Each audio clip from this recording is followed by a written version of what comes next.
When we sincerely allow God to take control of these situations, you will see the glory of God.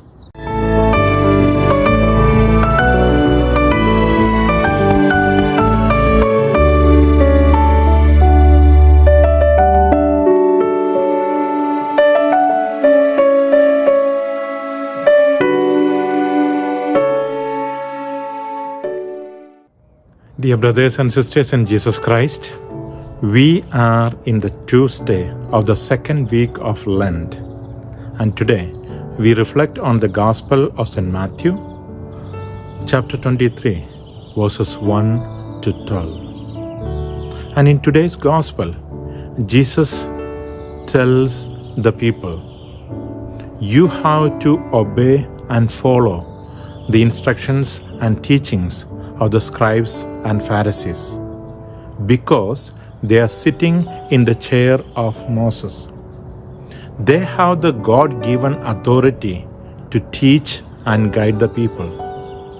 So as the people of God, you have the responsibility to obey and follow their teachings and their guidance. But in the second part, Jesus is telling that you do not follow their example, because the scribes and Pharisees, they failed to give the best example. They teach great things, but they don't live what they teach. So instead of helping the people, guiding the people to follow the Lord, sometimes they use their authority and power for their personal and selfish motivations. So that instead of helping the people living the life what they preach, they live a life that is more comfortable, more luxurious, and giving more and more burdens to the people. Jesus reminding us, we are not there to judge them. It is the duty of God. We are sincerely obey and follow the directions and the commandments, so that we are obeying God in turn, and God will reward you for whatever you do in obedience. And for the scribes and Pharisees, they try to show off by showing off in their prayers in the street corners, looking for appreciation and acceptance in the feast and in the dinners, and all those ways. Even today we can see the people who are in authority, instead of leading the people and looking for the well-being of the people, very often they look for the well-being of themselves. That's where the bribery and selfishness creep into, the corruption creep into the society.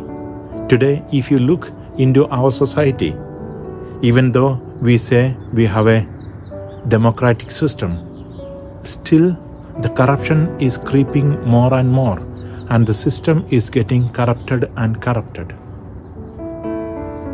So my dear friends, we can obey the rules and regulations and pray. Let God take control of them. Let God guide them, and let God intervene in these situations. When we sincerely allow God to take control of these situations, you will see the glory of God. But instead, we take control of the situations and we try to do, not allowing God to do His justice, things won't go in the right way. So my dear friends, let us allow God to intervene in these situations by being obedient to the directions and commandments. And in turn, we are glorifying God by doing that. And we are allowing God to do His justice and to do His directions. Amen.